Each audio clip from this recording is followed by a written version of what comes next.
Hello, and welcome to Threaded Together, a podcast that stitches together home sewing and high fashion. We're your hosts. I'm I'm Tracy. Rebecca, and in today's episode, we'll be discussing scrap sewing. This is our 15th episode for Threaded Together and the third episode of our second season. We are so excited to have you. And we're thrilled to have you back listening to us again. So, our WhatsApp chat has been very active. Do we want to start with some of those topics, such as the runway shows, or are those already old news? I think that's a great idea, Tracy. We had such a blast watching all of those shows and sharing our thoughts on different collections. We shared some of them on Instagram, I think. Great reminder that you can, of course, find us on Instagram at Threaded Together Podcast. So you should check us out there. But I think our key takeaways, even as the fashion news cycle moves on so quickly, even though the shows were just in this last month, our key takeaway is if you can watch the shows live, and I don't just mean in person, I mean on your digital devices. A great example was I was particularly unimpressed with the Bottega Veneta show on the first pass, just looking at some of the photos on Vogue. But then I saw some behind the scenes photos on the designer's page of construction details on the back of a jacket. And wow, Tracy, you and I were both just so blown away by that. So they usually have the shows live on a designer's website or on YouTube, and they're all still available to watch. But if you truly love high fashion, fashion construction, it's absolutely worth seeing everything in motion. Bottega Veneta with those incredible circular sleeves was one of our favorites, wasn't it? Mm, mm. Absolutely, absolutely beautiful, absolutely incredible emotion. Tracy, have you been watching anything interesting lately, or do you have any interesting to share from your recent class that you've been taking? I've been reading a really interesting book which someone recommended on my class, and it's called Fashion is Spinach by Elizabeth Hawes. Um, so she was an American fashion designer, and this book gives an insight into the fashion industry from the 1920s and 30s. First of all, starting in Paris, covering tales of everything from copying French fashion for the American markets and then beyond. Oh, And I totally recommend it. It's a really lovely read. Given that it was written, I don't know, 80 years ago or something, it just is a really lovely oh, read. fascinating. And what a great crossover too. Since last month, we're talking so much about the recent fashion documentaries and miniseries Mhm. that were coming out. And that was a topic that they covered in the Balenciaga series, the Mhm. Yeah. Americans copying French fashion. So interesting. And speaking of all of those fashion miniseries, there was actually 2 documentaries I wanted to mention, as well. I watched The People's Designer for the first time this last month. It's about Jeremy Scott, who recently stepped down from Moschino, and it's absolutely fascinating because it covers his inaugural collections at Moschino and the not so fabulous feedback that he received at the time, Mhm. which is so just strange to watch because fast forward 10 years, those collections are considered absolutely iconic and kind of moments and times in fashion. And to see live just how bad the reviews were and how Mhm. fashion has changed is so, so interesting. So not the most amazing fashion documentary, I'd say, but definitely an interesting one worth a watch. And then with the recent news of Dries Van Noten stepping down from his namesake label, I absolutely would recommend watching the documentary Dries. It's, I think, in several different languages. Tracy and you and I were chatting about that before this.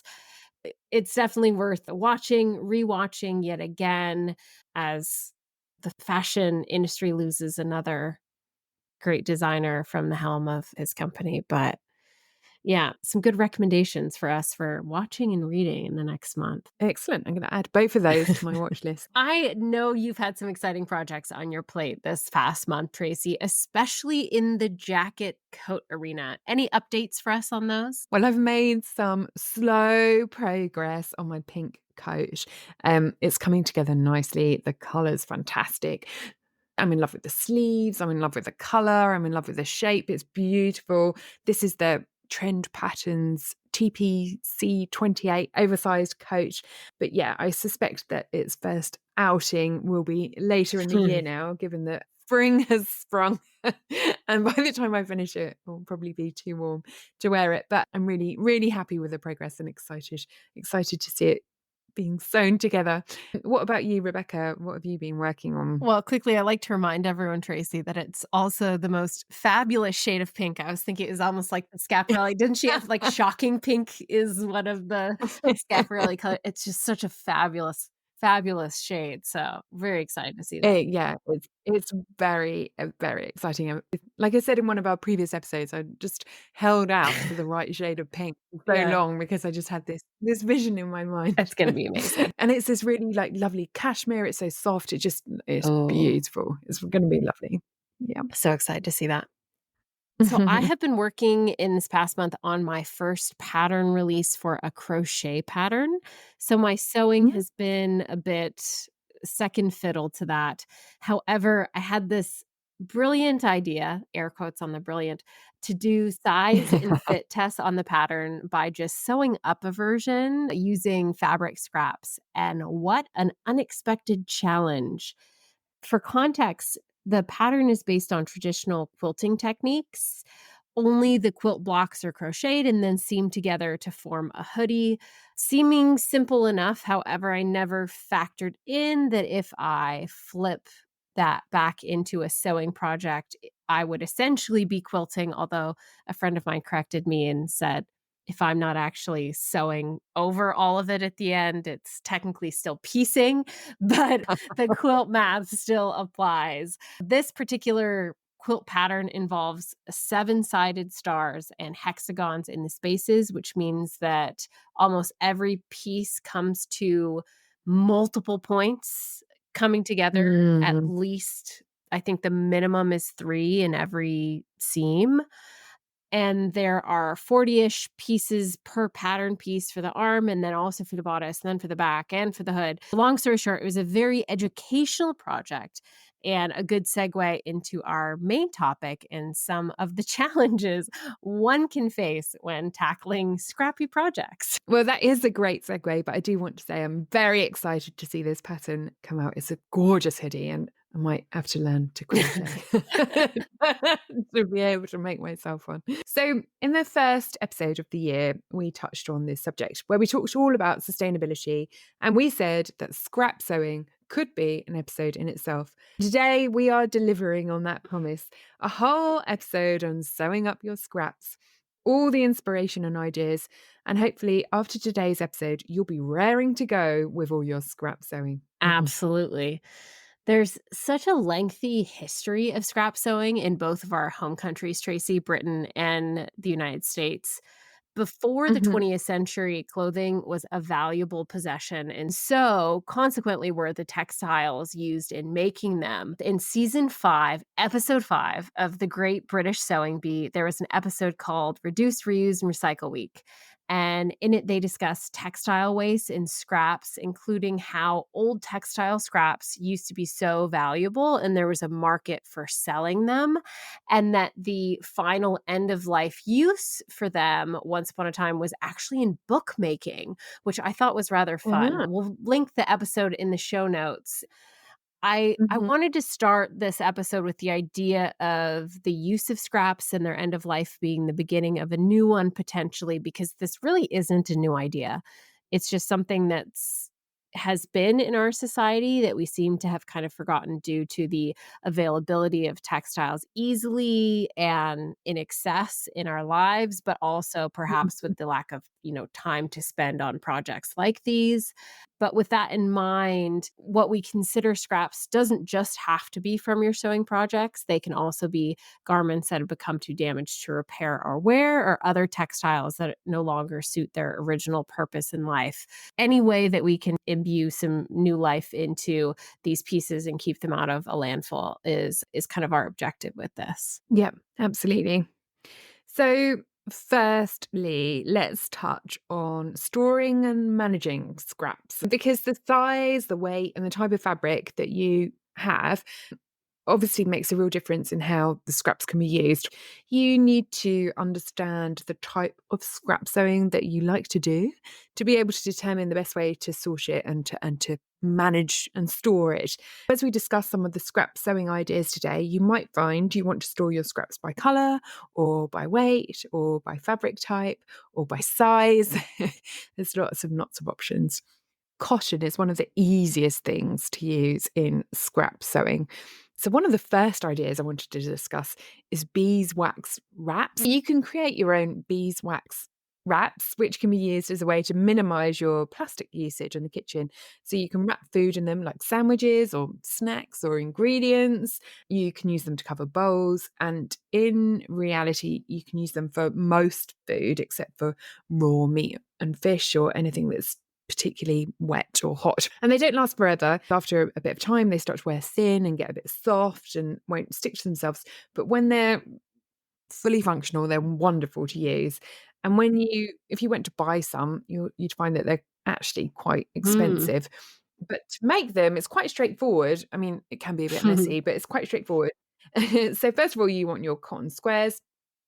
And so when I've made them in the past, I like the effect of the pink seam edges. So with my nice clean cotton square, I pink the seams, and then you need some beeswax. So you either use pellets or a block that you grate. And then there's a selection of recipes online and instructions. Some suggest mixing other ingredients with the beeswax, like pine resin and oil, or some just use the beeswax. But it's basically a case of heating up the wax and getting it onto the cotton square. That could be done in the oven between two baking sheets or with an iron on a low temperature. So there's a few different methods, but they're really good to make and definitely good for big cotton squares. I love that. I need to try that. What a great alternative to plastic. It's just such a good thing because I had so much like cotton Yeah. scraps. And I was like, what am I going to do with all this stuff? Especially in my early sewing, I had bought quite a lot of quilting cotton Mm. rather than dress Yeah. making, like nice Yeah, poppies yeah, and yeah. things. And I was like, what am I going to do with all this cotton? And I just spent, a day making a load of these and gave them out to anyone who'd have one.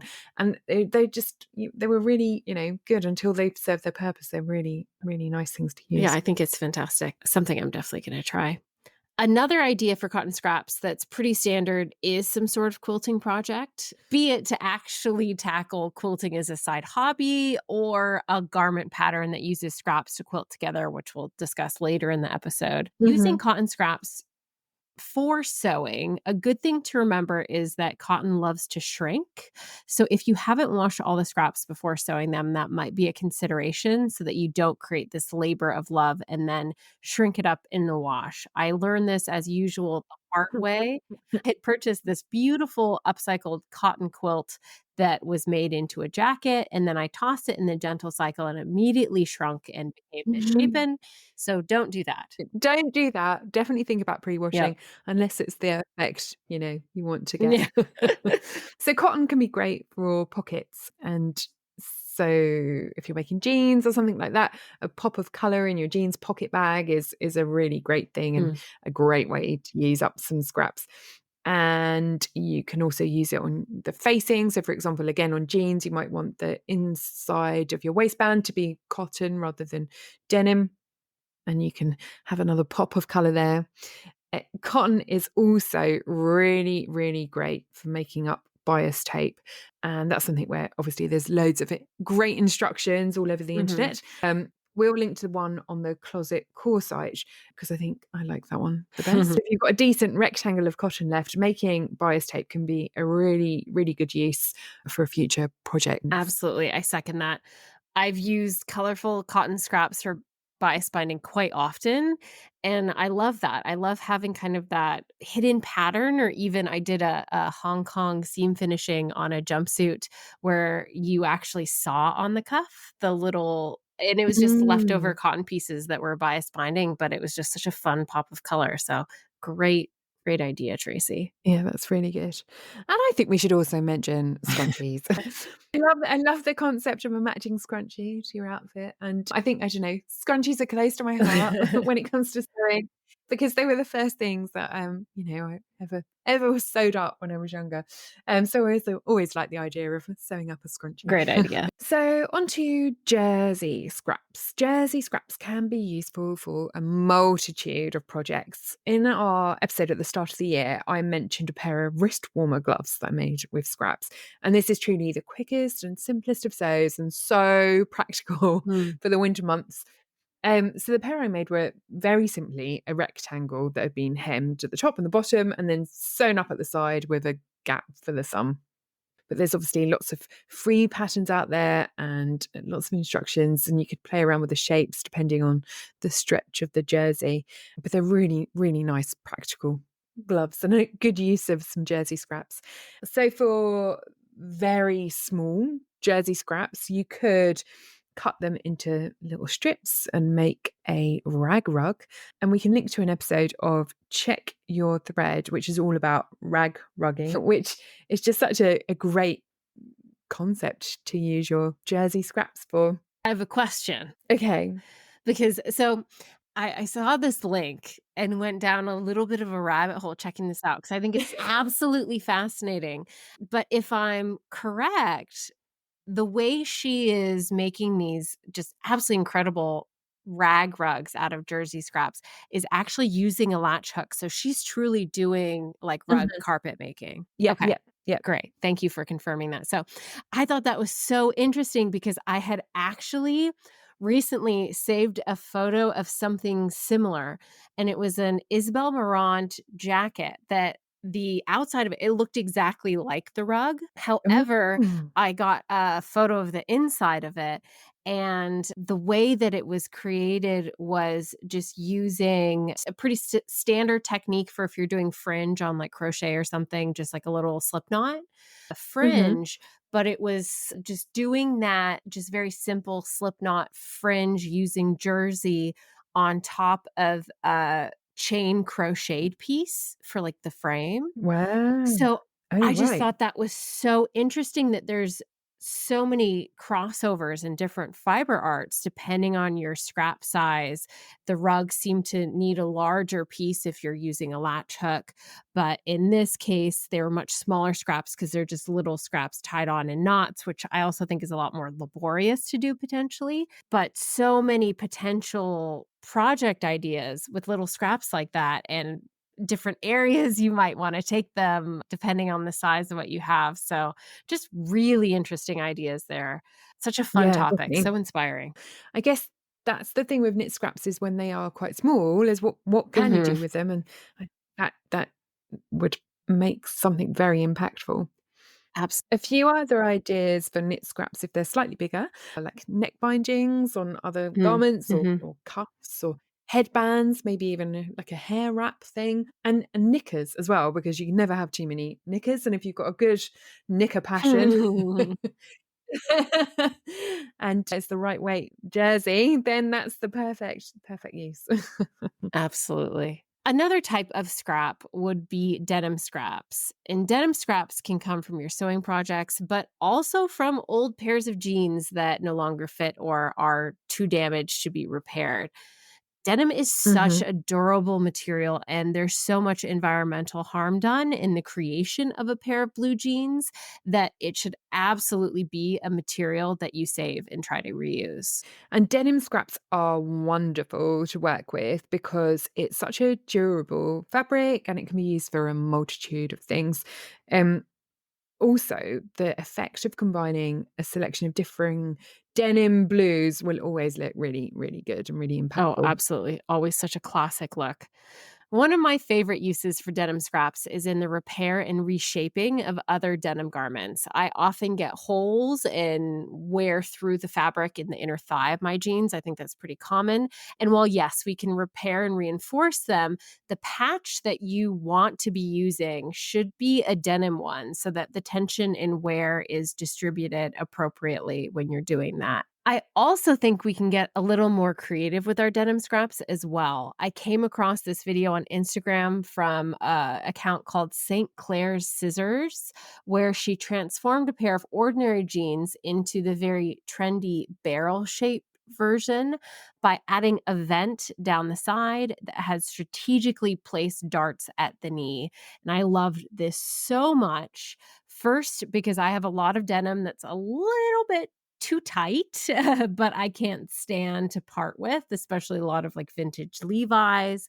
And it's a way to potentially expand those pants while simultaneously giving them a new life. And secondly, the vent can absolutely be created with scraps of other denim, giving them even more character and reusing even more of your scraps in a new and creative way.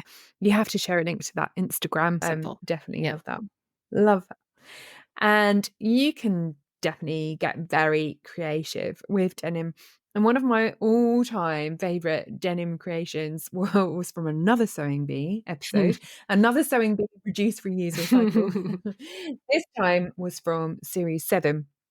And this is where Ralph, one of the contestants, created this incredible denim dress out of blue jeans, and made this beautiful, beautiful, beautiful dress. And if you haven't seen it, I recommend you have a look. I don't think my description will do it justice. It's absolutely spectacular. The Sewing Bee on Yep. repeat. There's also a lady on Instagram called the Pirate's Tailor, and she makes the most incredible denim dresses out of used jeans. Mm. And the shapes and the colors and the details are incredible. And there's some really, really inspiring denim creations um, on her page. I'll have to check that out. And what I Yeah. love about this is that we're not just, you know, giving your very standard kind of what can you use denim scraps for, but we have been so inspired by people being really innovative with how they're using them, how they're breathing new life into different garments. So I hope that we are able to convey that and kind of encourage everyone to try something a little bit more out of the box with their scraps. Yeah, absolutely. So, if you enjoy applique or free motion embroidery, you might find that sorting and managing your scraps by color is a really great idea. Mm. So, applique is where fabric is layered onto a foundation fabric and then stitched in place. And with a decorative stitch or with the raw edges turned under. And free motion embroidery is where you use a darning foot or an embroidery foot, lower the feed dogs on your machine, and then use the sewing needle almost as a pencil where you draw your design onto the fabric by moving the fabric around. So for that, you can bond your scraps to your base fabric and draw on top of it to create some really cool patterns. So using different textures and weights of fabrics can create really interesting designs. Mm. And a few years ago, I took a class at the now closed Village Haberdashery, which was in Hampstead, with So Jessily on free motion embroidery. And it was so much fun. It was a really good use of scraps, like really, really small scraps and big scraps. And if you're creative and artistic, you could create, the most incredible totes or cushions or pictures or embellishments with different shapes and different fabrics. And I would recommend, if that's something of interest to you, having a look at some of her designs on her website, because they're just really incredible what you can do with some scraps and some free motion embroidery. Absolutely. And now that I think about it, there's actually a gal that I follow on Instagram who's a sustainable upcycling designer from the UK. And she did this really fabulous applique tutorial, I think right around the holidays using scraps. So I'll need to find that Mhm. and link that in the show notes as well, because there's a lot of just great resources out there if any of these kind of spark your interest. And I think that's it. It is about finding the type of scrap sewing that you like to Yes. do, because they're Yes. not all for everyone. And that's okay. Yep. There are a few pattern companies who are all about scrap sewing. So Roberts Woods, for example, and that's a pattern company that we have long fangirled over. Absolutely. Still fangirling. They have some incredible patchwork patterns like the dress or bags, and the intention of their patterns is that they are designed to allow you to make use of remnants and offcuts, so a selection of different fabrics to create one item rather than going out and buying new. So I have purchased and cut out the pattern Mhm. for the Roberts Wood patchwork dress, but I've not put it together yet. Okay. Um, but one of the things that's so fantastic about the way they have the pattern designed is they actually encourage you to use, I think it's up to 4 or 5 different types of fabric. And they Yeah. even have the pieces if you want it to come out in a really lovely designed kind of scrappy patchwork look. The pattern pieces themselves have different prints on them, like a circle or Mm, a certain dash line, so that you can kind of see what scraps you have. They'll fit what pieces and then arrange them and sew them together so they actually kind of guide you through how to make it look scrappy without looking too scrappy. Not there's anything wrong with being too scrappy. thought It's through really well thought layout through, of the yes, mm. and I would refer everyone back to Tracy's earlier comment about organizing your scraps, because the reason why I didn't tackle it right away and it got set aside was because my scraps were not organized, and so it became a very daunting task of digging through this pile of scraps to try to figure out what to use, which I've since done, so I need to go back to it and sew that up, but that's an absolutely wonderful pattern, and they have some simpler versions too, like just a skirt and some other items if the dress seems too daunting, but just really, really thoughtfully done patterns there. Yep, yep, agreed. Another company to look at is Matchy Matchy Sewing Club, and some of their patterns are ideal for scrap sewing as they have multiple seams and all of their samples show different fabrics making up the one Oh, I garment. love that. If you have a favorite pattern and a selection of the same weight fabric, you can make it scrap friendly. Either patch your fabric pieces together and then cut out the pattern, or trace off your pattern, draw your star lines onto it as to where you want to piece the fabric together, add your seam allowances, and then away you go. Just be really mindful of the grain lines for this because you really want to work with scrap fabrics where your selvage is preserved so you can correctly identify the grain line on your fabric. Absolutely. And sometimes I find even considering doing a lining, a garment with a lining is really helpful because then you have kind of a guide for how to align and piece together your scraps too. Oh, that's very true. Yes. Zoe of Check Your Thread recently shared a scrap busting jersey top that she'd made, where she made a sweatshirt by piecing together all the different pieces Ooh, of fabric, and it looks really cool. And so we will include a link to that in our show notes because it's a really nice vision of how you can just use a standard pattern and create a great scrap sewing project. oh, very neat. I'll be excited to see that one. It really is fun to do scrappy sewing projects. I think one scrap fabric pile can actually tell you a lot about yourself. So, when you dump out your fabric scrap storage, as I did recently, if you don't have it organized, it can reveal if you have a set of colors or prints that you regularly gravitate to, which I actually didn't Mhm. quite realize until I was sorting through them all, and I just loved it. They all tended to go together, all of the prints and the colors, even looking at different, like, vintage towels that I had scraps from, and all of these projects that I'd kind of forgotten about.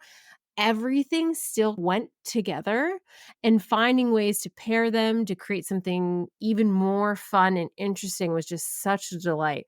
I don't think that you necessarily have to have a specific scrappy pattern in that case. As in the Sewing Bee episode that we mentioned earlier, you can also create new textiles, as Tracy said, that incorporate scrap fabric and then use them in your normal projects. But I guess, Tracy, you'll have to let me know if you agree with this. Our listeners, you should let me know if you find this to be true or not. But if you all of your scrap fabrics end up being things that actually pair really well together, that can then kind of inspire your future makes when you're taking a look at how you might piece them together. There's definitely some colour themes. Scrap pile for sure. So, Rebecca, you said you have done some scrap projects recently. Are there any particular learnings that are fresh in your mind that you wanted to share about those? Yes. Well, first of all, for the millionth time, I regret not having an overlocker or a serger.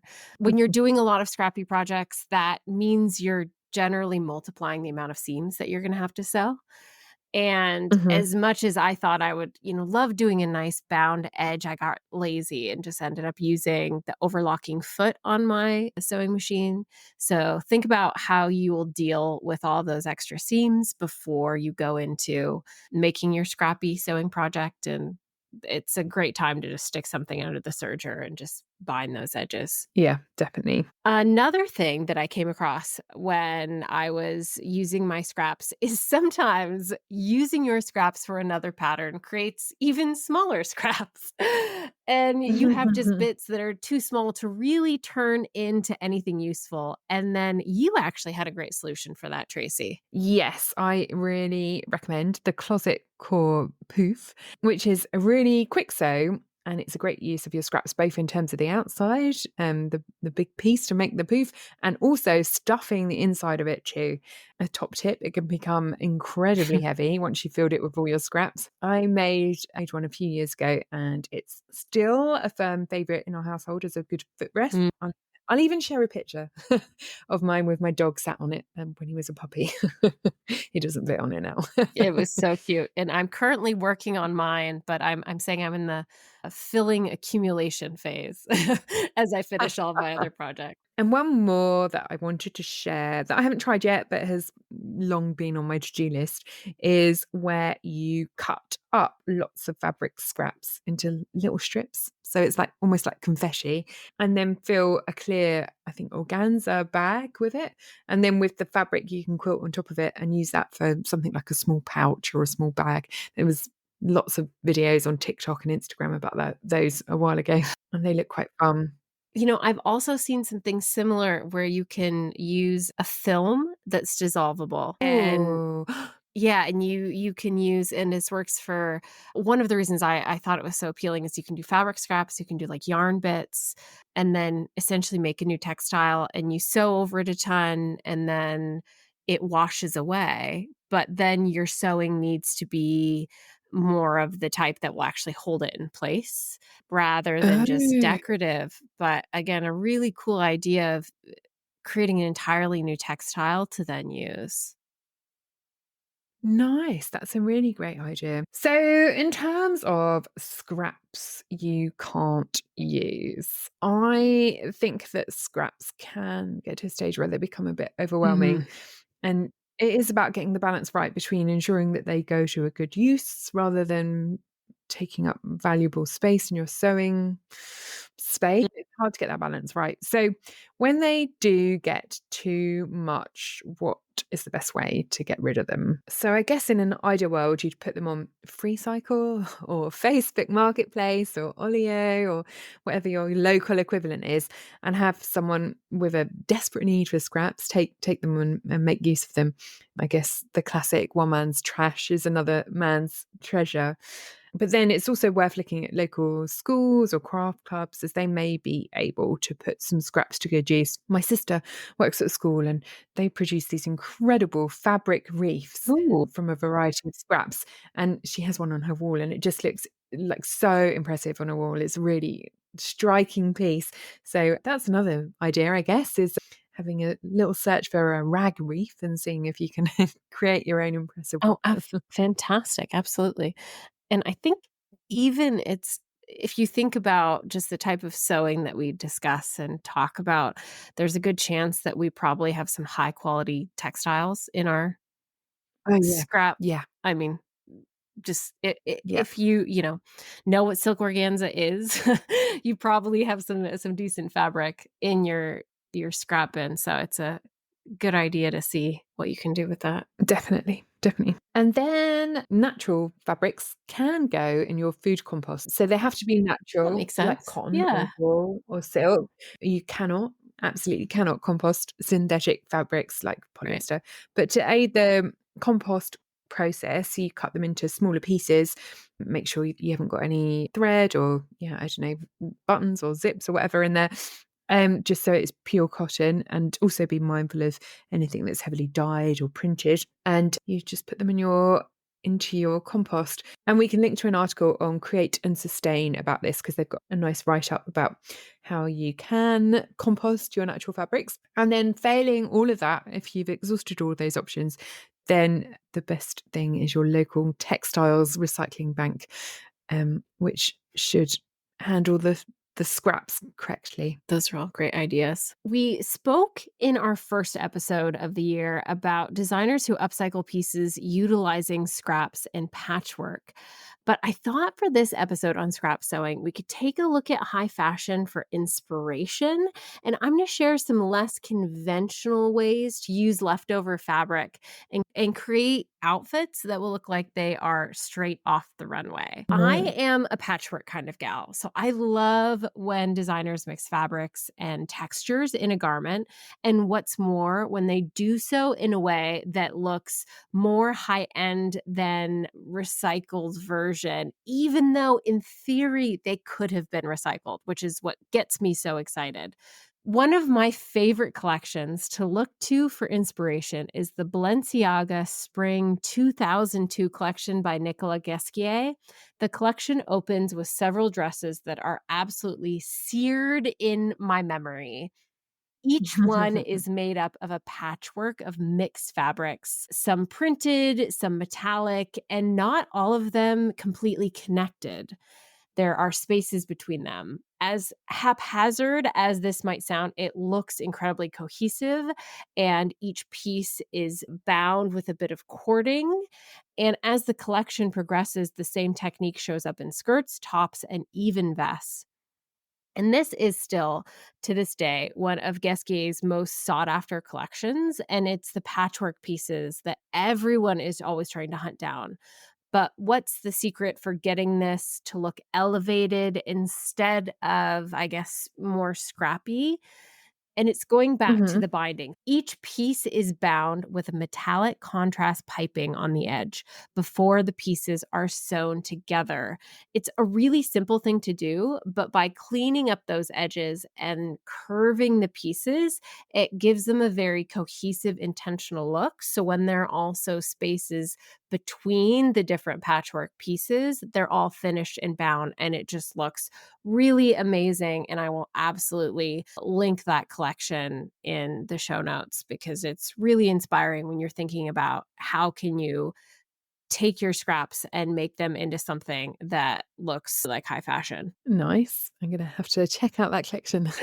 Another way that I was thinking to kind of elevate your scraps, if you will, I was thinking actually about Comme des Garçons and the way a lot of the collections are made out of different pieced materials, some of them looking almost like armor by sewing together all of these smaller pieces that were actually sandwiched with wadding. And how, if you Oh. were to do something like that with your fabric, if you had extra wadding or padding, that would add some extra dimensionality to the pieces that you were using for your scrap project. So envision, the scraps that you have in your box that you've sorted with a little bit of wadding, maybe a little quilting done to it. And the thing that I love about this inspiration from Comme des Garçons is that it's notoriously raw finished. So you don't have to do anything. Showing just if somebody doesn't like that they can see the wadding inside the piece that you have on your incredibly high fashion garment, you can just say it's a Comme des Garçons reference and everyone will be like, oh,